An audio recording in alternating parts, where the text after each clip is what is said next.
Welcome everybody to this new edition of Thinkly Talks in our business community. We are very lucky to have Charudatta Pande out here. He's someone with over 23 years of work experience with the likes of leading tech companies such as EDS, Dassault Systems, IBM and SAP.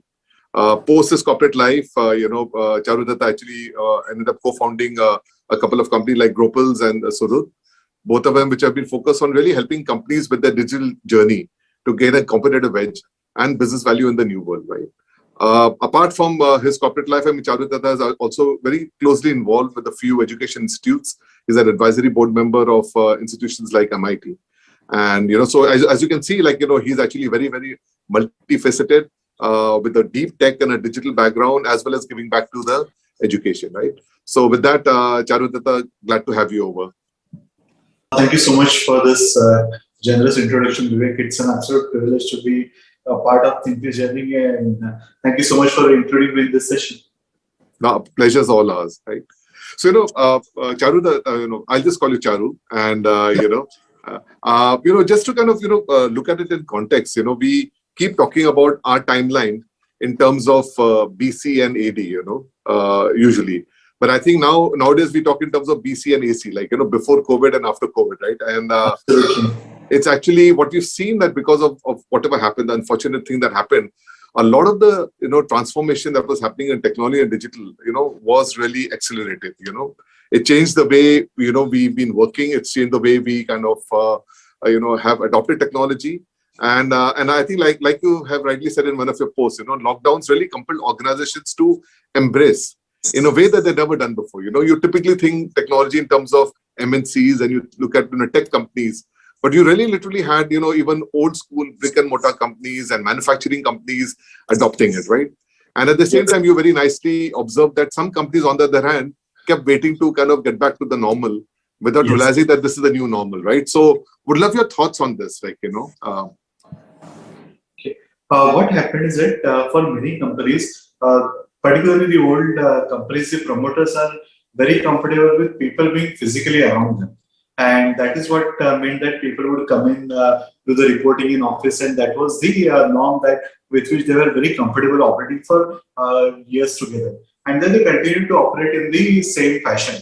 But what happened, the first thing that changed in the COVID brought in is that a lot of people had to operate remotely, because even for the manufacturing units, only the plant-related people were allowed to be in the plant and others were expected to operate from home. So this is what first triggered as to why they need to look at tech in a particular way. And at that point in time, very simple solutions like even at some point in time, a lot of cloud companies also got some traction and all. So very fundamental thing of technology adoption happened, and people realized that things like Google Sheet can make you work from home, and people who can work, Tally can operate on cloud, and a lot of discoveries happened in this particular period.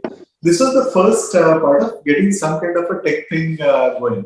The second thing but what people were hoping is that the moment we have the whole normalcy coming back to how the things would move, they would then start looking at getting back to that physical model. But what happened is a lot of companies realize, even in the simplest of the things, as to why people need to come down all the way to their offices for meetings.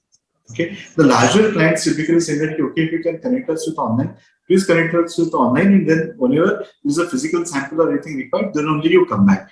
Now, this particular thing started for a lot of people. The young generation particularly was very happy because they are operating. Some of the people started getting restless as to why it has to happen, why it has to come back, can we not operate in a certain way? But you need to realize that even at the very family level also, the change had a very positive impact. So families were getting more time, the travel time was reduced. So the workforce also started operating in a different way. And this entire social change is what compelled a lot of entrepreneurs to see that I need to now start having technology in my business in a particular way. So this was initially, it was more towards remote working part of it. But what they also realized is that in this entire period, I was getting reports and I was used to run my show very comfortable with those reports. So can I now have a better system wherein I can have maybe even the basic Tally offering a lot of imports, and fortunately a lot of ERP vendors also use this opportunity to build some very good reports, a reporting system for companies to operate. And then they carried forward these best practices across their entire database. This is what has now triggered a situation where a lot of companies are now realizing that I can operate remotely, and that remote means that I can have a very different level of talent coming into my business. One of the challenges, in particularly in the mid-sized organization, is also about getting the right set of talent. So offering things like remote working or a 5-day working or the 6-day working from home, 1-day working from home started giving these organizations different good skills, good manpower as well. So these are the things that then kept on changing it. And people realize that, okay, now the change is permanent. They would start looking at it and they would need to see. One of the other options that happened is that some of these conventional companies also realized that I can make a lot of sales without having my sales force physically in market.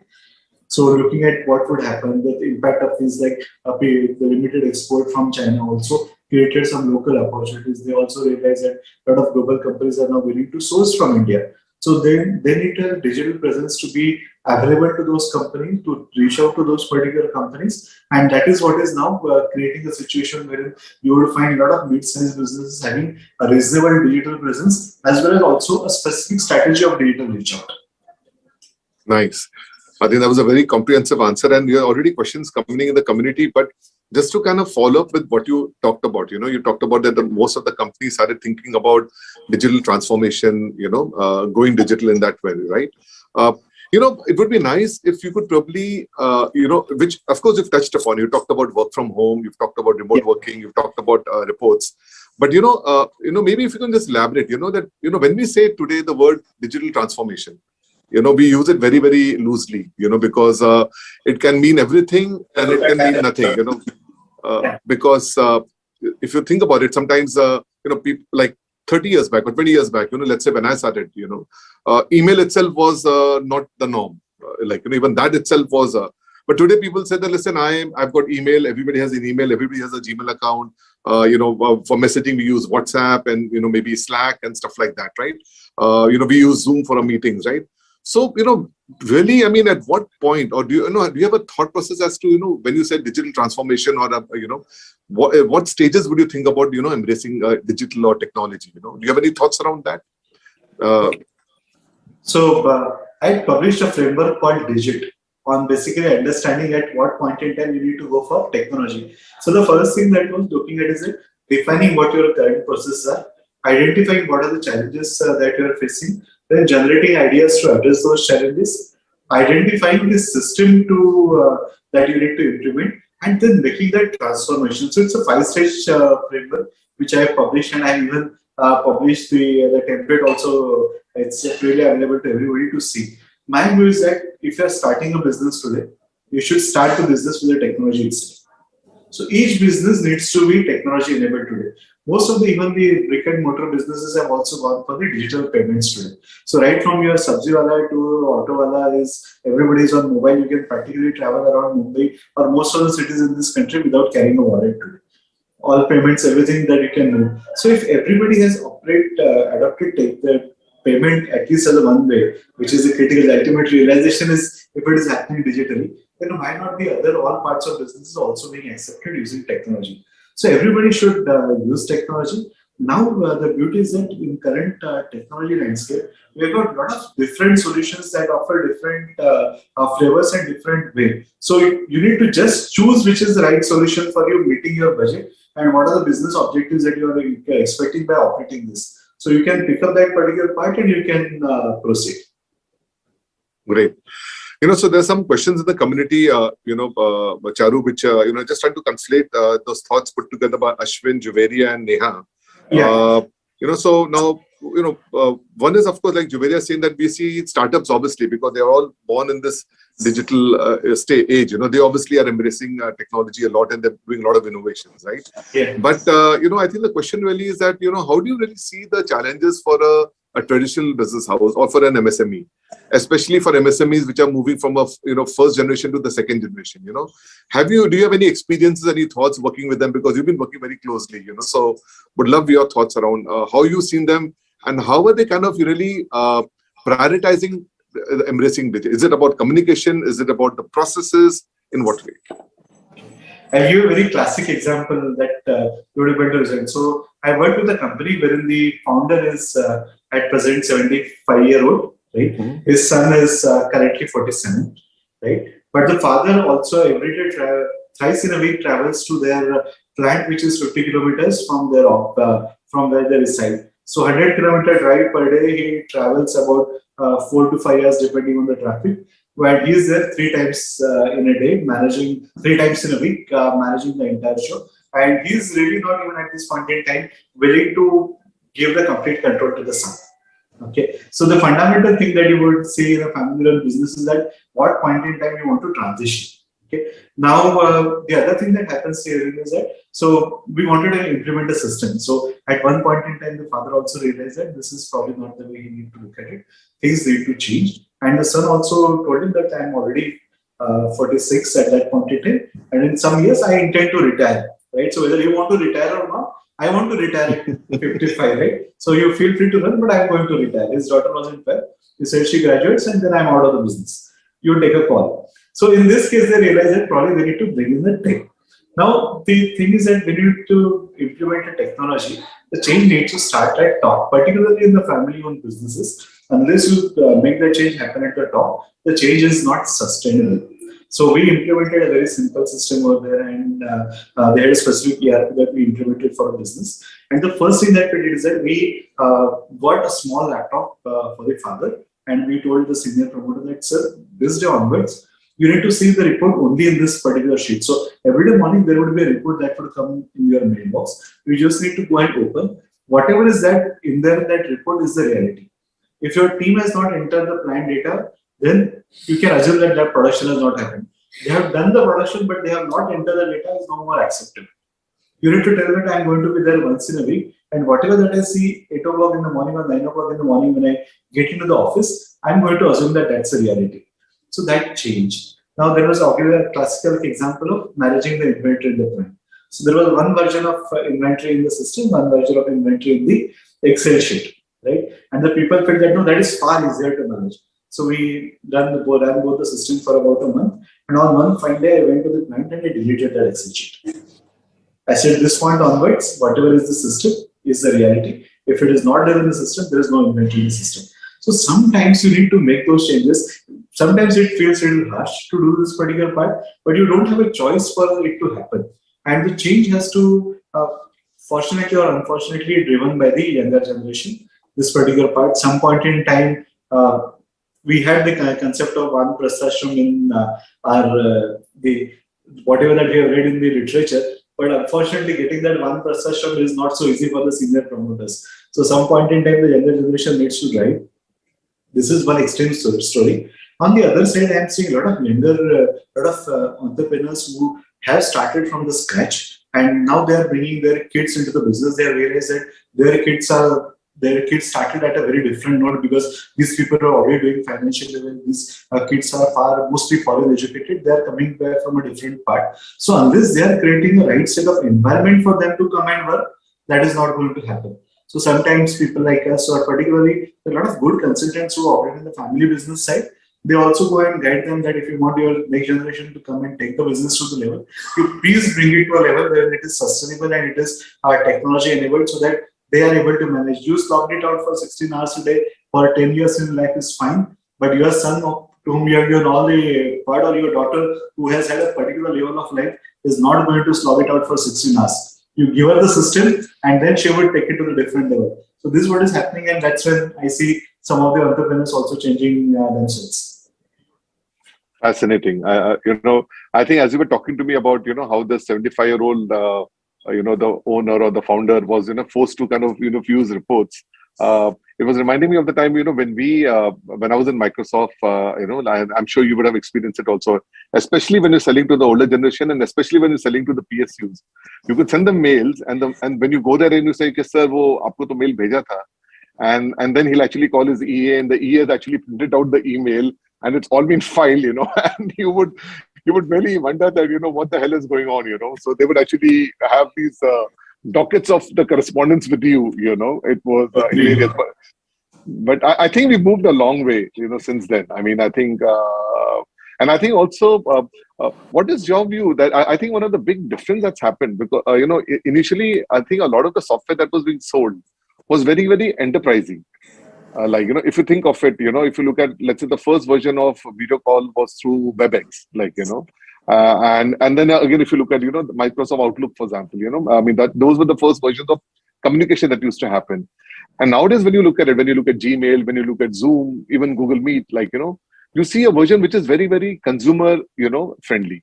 You know, Absolutely. what do you think is also all of this? I think enterprise software becoming very very consumer oriented. What do you have to think about that? Because you would have seen that whole wave of the last 20 years. So this is something that I would relate from my SAP days. So SAP, we were pretty hardcore believer of how the enterprise system should work. And then at that point in time, SAP made two acquisitions. One was Ariba, other was SuccessFactors, right? Yeah. And we already had SAP, the standard HRMS, and then I had about 15,000 user base in one of the data group companies. And then we were looking at, then we said, instead of this particular part, thousands of people using within my own install base, how a company like SAP would go and buy SuccessFactors. So you look at, and when we, for the first time, we saw SuccessFactors as a demo when this whole thing was announced internally and we looked at it. It was a completely different paradigm on how people are able to interact. Now you look at it beyond that, what has happened, gamification in technologies like HR is so popular today that it's very easy. Now if you look at the whole enterprise thing, practically the systems are driven in a way wherein you don't need to train people to use the systems. So even if you look at the homegrown ERPs, or even you look at the lot of India-based companies, the systems that they have enterprise, the fundamental thing that they talk about is that this particular thing will not involve any particular training. So it will be you need a report, basically type the keyword that you need, and it will suggest you which are the reports which are available, pick up a report and use it. Whereas in old days, SAP was all about T codes. Remembering those T codes, and then only that you can run the report. So whoever remembered the T codes was the king, and people used to go back and okay, this ke liye kya T code. But it is changing, and look at the new generation which is coming in. For them, it is far easier. The other, even the existing workforce, typically people in the 40s and 50s, are also got used to WhatsApp in a big way. So communication is very easy. They already had a Facebook, very easy interface. So moving to the next level of communication was very easy for them. And that's when it appears that a lot of IT companies, particularly the new generation companies, have realized that if you make an application which is very user friendly and people can easily use it, then you don't really need to bother about the adoption. Because in the whole SAP data, or you would also remember in that particular bit, adoption of enterprise system used to be a separate thing, and Gartner used to publish reports on how you would be able to drive. But today with this kind of system, nobody has taught how to use Instagram or Snapchat. This part, kids learn on their own, even the seniors learn on their own. So that is the change, and it is a very positive change, which is making the whole enterprise system adoption in even the mid-sized companies very easy now. Yeah, I think so. I think consumerization of enterprise. Then I think the fact that every individual is playing around with technology, whether you're a 7-year-old kid or a 70-year-old kid with a WhatsApp, and stuff like that. Then you're consuming your entertainment. So I think already that whole phobia that people had about embracing technology, I think has really transformed the way we look at things, right? And I think that's why you probably see it getting embraced a little more easy. Yeah, I think great points. There's a question here from Kabir. He's saying that amazing to have you here, Charu. I have a question on how people like us running MSMEs get access to high-end professional talent to help us run and scale our business. Any tips on this will be very helpful. Thank you. So, Charu, just to add to that, we have a family business, for example, and I think typically, I think the heart of any family business ends up being tally, and I mean that's a starting point in many ways. And then you obviously have these islands of of technology all over the place, right? And there's always this big thing. I mean, just to kind of build on Kabir's point, what do you do to kind of eventually say that, listen, I need to just rip it all off and replace it with a SAP or a ground up system, or should I just kind of keep living with this and have all these Excel sheets and Google Docs which tie in all of this thing? So some thoughts on you on that, as how SME should think about it, because the moment you're going down that path, you have to think about having professional talent, either in-house or out-house. You have to think about deploying all these softwares, on technology, and It's actually a big thing that people are kind of grappling with, So any perspective on this would be very, very helpful. Okay. Now, the good part about the technology market today is that there are hundreds of good solutions which are available. Okay. So particularly when you are a mid-sized company or MSME particularly, what you need to know is that you need to first define what are the challenges that you are facing and what is going to be the impact of deploying those challenges. Because unless you are able to quantify that particular impact, you would not be able to see the return. So the first thing that you need to do is that you need to start by identifying your process and then defining what is the impact that you are going to get by implementing a system. So once you know that, then you know what is the kind of person that you need to get. Okay, what is the kind of tool that you need to get on this particular part? So if you are currently facing, say, a challenge in terms of supply chain, then you can look at a tool which is very good on the supply chain side or say procurement side, distribution side tool. If you are more on to say sales is part or keeping the track of the sales, how the sales people are managing the sales force efficiency, these are the challenges that you are facing. There are more of a CRM dominated tool will work more for you. If you're a core manufacturing company where there is a inventory or aging is the particular problem, then a core system like SAP or SAP V1 would make far more sense on this particular part. Or Zoho also is a good tool. If you're primarily into more of the accounting and you would like to basically see how effectively you will be able to use, or you have some issue in terms of getting the talent, but a tally good tally base is available for you, then even tally ERP is also itself in a good platform currently, which gives you a lot of facilities that you can use. So you have the choice of selecting multiple platforms right now. The key would be defining where your challenges are, how you would be able to address those particular challenges, and which is the right system for you to address those challenges. Once you are able to identify that particular part, I think the rest of the work is a little easier to manage. Secondly, in terms of getting the talent, particularly or the professional advice on this part, I think there are multiple ways in which you can do that. The first thing that you can do that is there are a lot of educational platforms which are available for MS, for the mid-sized companies. There's a platform, there's a lot of content that you would see here on Thinkly as well, which is a lot more focused on the mid-sized businesses. There are some specific educational platforms which focus only on MSMEs platforms like MSMEx.in are also on this particular part. There are also entrepreneurship development programs launched by government, which also gives you the idea of what is going to, what are the different things that they can do. There are a lot of industry experts who come and discuss that particular things with you. So you can work with them to identify what are the different solutions that they are talking about, then choose the right solution for you, and then work out. But the key would be doing your homework in choosing the right system. The moment you choose that particular system correctly, the implementation and all will happen automatically. I think for a lot of business which do want to, embrace technology, I think the challenge is also about because they don't have an in-house IT team and they probably may not be a natural IT, a clarity as to what kind of enterprise software they need. I think somebody who's handholding, I would imagine somebody like you would be a very critical part of it, right? I mean, working with a consultant who can kind of help architect, the requirement of the MSME, I think ends up being a very important starting point, right? Yes. So people like us, this is where the whole value that we create for this part, wherein we look at doing the complete process mapping for the client, then understanding what are the challenges that they're facing. The key is quantifying that particular impact of those challenges so that you are absolutely sure that when the whole transformation will happen, these are the things, these are the parameters on which you need to say the change, and you need to see a particular revenue increase by a particular point, the cost reduction in a particular way, for you to know that after doing this particular part, these are the things that I had planned for, and this is what I had got. So this is one good part.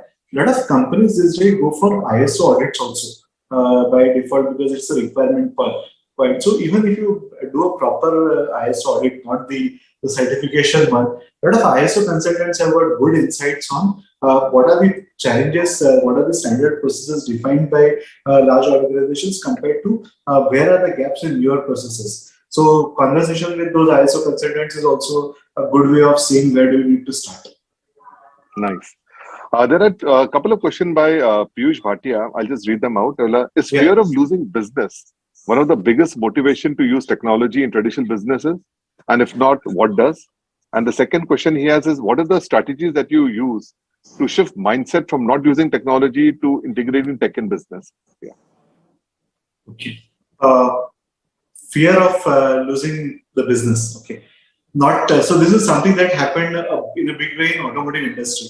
So about 98, 2000 time, when a lot of automotive companies started implementing TQM and various global standards in India and across the manufacturing, they compared their entire ecosystems to start using technology and operate in a certain way. So that was at one point in time a trigger which drove them in a big way.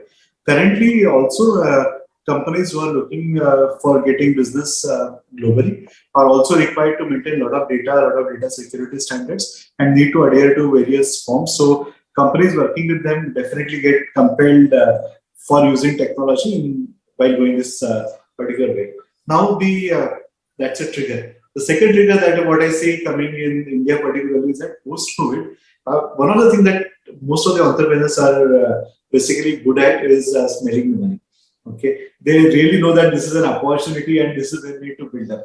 So the moment you are able to work with somebody that, okay, if you are able to bring in technology, this is your total market that you will be able to understand. I'll give you just an example which is pretty relevant in today's context. Now we are talking about a lot of electric vehicles being developed now. The moment you talk about an electric vehicle, we are taking out the most critical component in one particular vehicle, that is engine. Now, engine itself has got its own ecosystem of manufacturing, tier 1, tier 2, tier 3 suppliers who are currently into manufacturing of engines. Now, the moment you would move more towards motors, a lot of these particular companies will go out of the business if they remain only on this particular part. So, then these are the companies who are now by default compelled to look for new options. And for this kind of things, wherein your business itself is under threat, technology comes in a big way because you know what your setup is, what are the things that you can produce, and it's the easiest way for you to look for opportunities for your business is getting technology. Because reaching out using digital marketing and reaching out to more and more number of companies who may need your services or your capabilities in terms of production is the easiest way for these companies to ensure their survival. That's the use of technology. From a mindset perspective, what has happened here is quite a few of the Indian entrepreneurs had very bad experience of implementing technology. They were sold solutions that were not comfortable for their own business. A lot of times, the implementations partners typically did not go and tell the promoter that, sir, if you're not going to change, the system will not work. You implement a system like, say, even for SAP BR1 or Microsoft Dynamics, or even for in certain cases Oracle. But at the end of the day, if you still ask your person to give you that report in Excel sheet or bring a printout to you, right? That adoption would not be there, because eventually he knows that he can prepare that thing in Excel and then give it to you. So there will never be a single version of truth across the company. So a lot of these promoters were never told that they need to operate in a certain way. So the first thing that when I look at a mindset change for the promoter is I tend to understand what could be the limiting beliefs that he has towards technology. Most of the time, I have found it particularly to be three things. First thing is that either he has invested in technology, but that has not worked. Second, somebody in his ecosystem has spent huge amount of time and lost money. And the third thing which is there is that somebody within this circle has faced some kind of a financial fraud because of technology. So these are the three experiences generally, in which is basically making that person uncomfortable about using technology. So you need to then help him understand, you need to give him a larger perspective that fine, this is what has happened. But if you look at the overall volume of transactions that is happening compared to the financial frauds that we talked about, just look at what is the percentage. See how many people have been using it very effectively. What are the triggers? You need to do a bit of an education on that side. Secondly, in terms of removing the obstacle for failure of working, you need to then dig a little deeper in understanding what are the specific things, what are those experiences, what are the things that have gone wrong, and counter that with the other successful stories for that person to gradually change. And then keep on relating that with his current challenges. And it takes a little bit of time, but that's how gradually the person changes his or her approach towards technology. Nice. I'm just going to again link in a few questions together because there's just so many of them. So One is actually a couple of people have asked that you've been involved with with various education institutions like MIT and all, right? I Yeah. mean, so we obviously saw the first big movement of edtech companies. Maybe I Yeah. would say around 5 6 years back, right, with the advent of Byju's and the like, which came in a big way, and they kind of disrupted the whole thing. But now you're seeing that even these education institutions themselves are embracing technology, and they're like kind of reinventing themselves, right? With the Yeah. distance learning programs and stuff.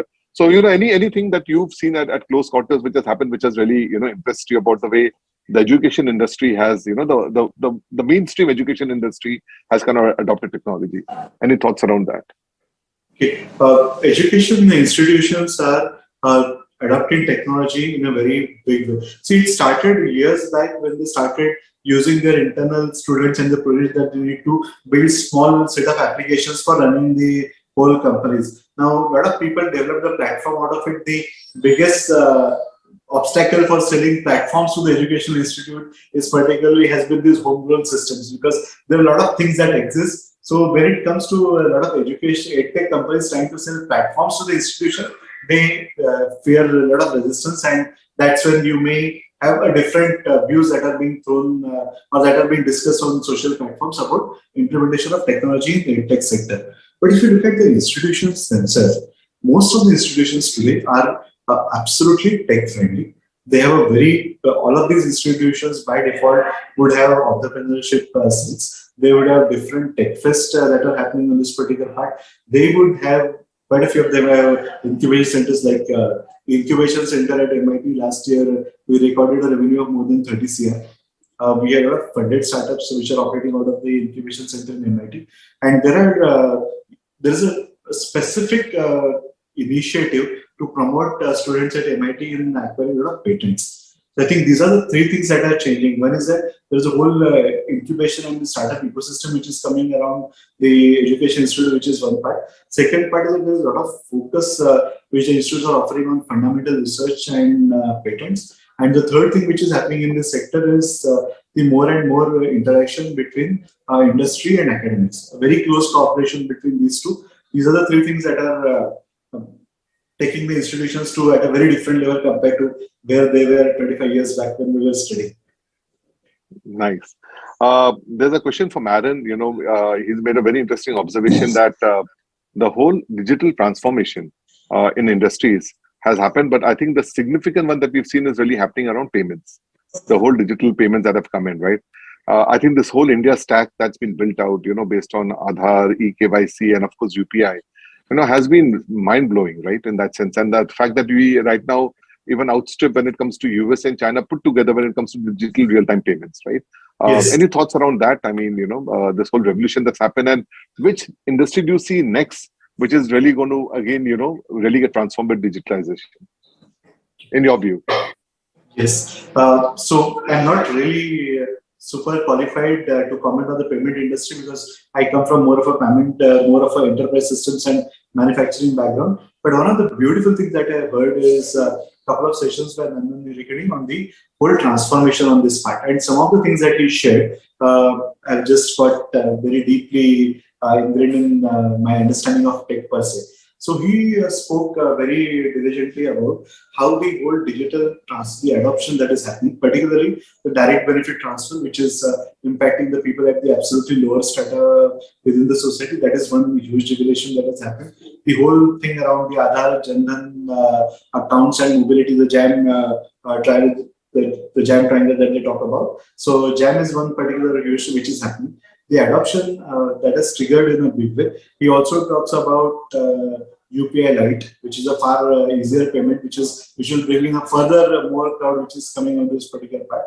And the third thing which is they further talk about is even the small transactions which are going to be mobile enabled or SMS based, or kind of a limit which will be available to you even when there is not a network. So that can take the things for the small value transactions even at the absolutely rural level. So that is it's going to change the way the payment is whole thing looked about.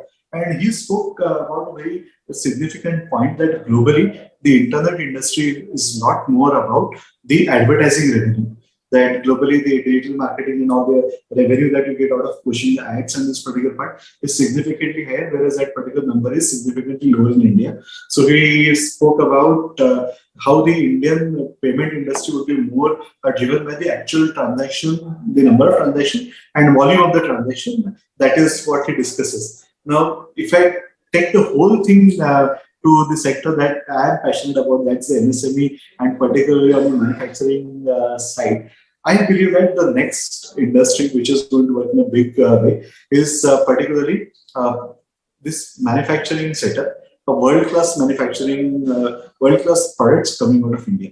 I have a very high hope that the kind of moves that I'm seeing in industry about the youngsters coming up with 3D printing, specialized tools, the interest that I see in defense production equipment, which is a lot of schemes are being adopted by different people. So I see a huge boost coming into the manufacturing sector for this part. The technologies like drone, the Industry 4.0, Industry 5.0 would all act as an enabler for generating a very mass employment in this sector.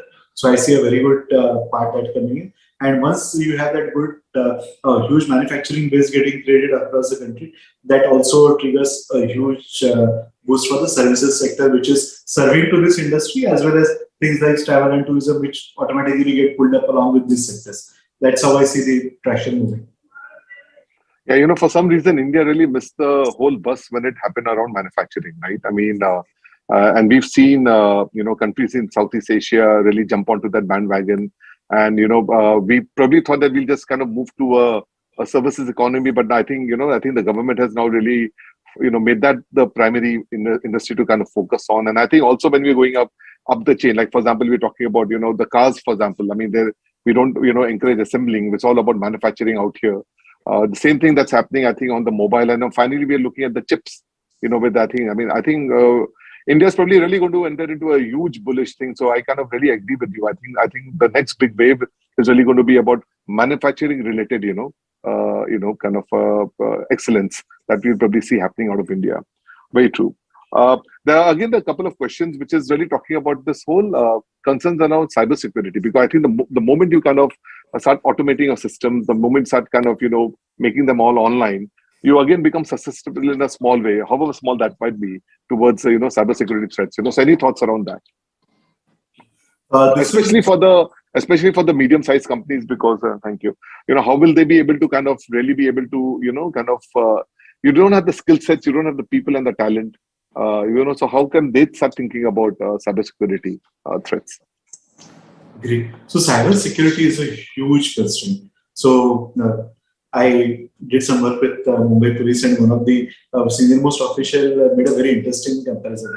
He said that if you want to get into a cyber crime industry, the total investment that you need is 1,200 rupees. Oh. 1,000 rupee mobile along with the SIM card. So he said the entry point for getting into that particular whole thing is so low. But that these kind of scams are happening a lot more onto the individual level. I currently see the scams at the SME level, particularly enterprise level, fortunately to be lower at this point in time. Okay, I'm not saying that they would remain. I believe that even the criminals also have got their own value chain that they move. So this would they would obviously move their value chain as well. The thing, the good part, what the whole thing, the various web series and the education that is happening there, quite a few of these companies are very good on implementing the basic technology. A lot of these companies have adopted cloud in a good way. So whenever we have cloud and we have the basic endpoint security, I think these are the two things that people need to start working. Even if you are a small enterprise, you need to have a good basic endpoint security and a good cloud company which is going to give you the backup and for it to work. Because typically I see more of an ransomware in this particular space that would work. So having that particular thing is, I think that's the beginning. For the moment you are going for the enterprise system, ideally it can be on cloud with the proper backup for you, and you have the right security across the devices that are going to access this particular part. These are the two basic things that you need to do. And the third thing probably also they need to look at is a cyber insurance. I think not many companies currently are looking at cyber insurance in a way. Unfortunately, it is not also being sold aggressively by the insurance companies because there are still a lot of gray areas around it. but it would be important for them to look at insurance as well. Thanks for that answer. And, I think just kind of moving towards a closure, Charudatta, there's a question here from Jignesh. He says that, hello, sir, what's your favorite moment from your vast career journey across so many, companies and now as an entrepreneur? A memory that can never fade. What has your experience been so far? How did you start? I mean, so any of, you can just build on this whole question. Okay. So there is one specific instance that I would like to mention, which triggered a lot of things beyond that. So this was, I think this was about 2007 time, and I used to work with Dr. Deepak Shikarpur, and we were basically stuck in one particular deal, and we were not able. So things were a little getting complicated, and we had a couple of things, and we had a classical review of happening on this particular side, and we were debating what's happening. So Deepak sir gave me an example. He said, if you really want to move, you need to start behaving like a water if you want to move ahead in career. He said that when there is a stream of water which starts flowing early and it hits a large stone, it does not really have the power to move that particular stone, but it would find its way somewhere around that particular stone and start moving forward. Over a period of time, the stream starts gaining its strength till at one particular point, and it's able to displace that stone itself and make a big way for itself. So if you really want to progress, keep behaving like a water. I think that was one particular moment, one particular learning that has worked well for me for this years to come. I think that's a great analogy. I mean, just keep moving like water, just keep flowing. I mean, water always has this momentum, and if you can't budget, you can always go around it. I think that's a wonderful, and I'm sure most of us are going to keep this one in mind, and use this, analogy sometime or the other. No, Charudatta, I think it was great. It was wonderful having you over. In fact, thanks so much. In fact, I don't think so we've been able to cover all the questions. If you do have some time, I would love you to kind of go back to the community on Thinkly. And, if you see any of the questions that have not been answered, you could just at least, on text, just reply to some of them. I'm sure the people would really love that for you. So thanks again. Thanks for really taking on the time. And I would love to, maybe have you over again once more. Looking forward to. Thank you so much for this opportunity, Vivek and Team Thinkly. Thank you everyone for participating and asking. I will definitely get on the platform and answer them. And I'm always around for you.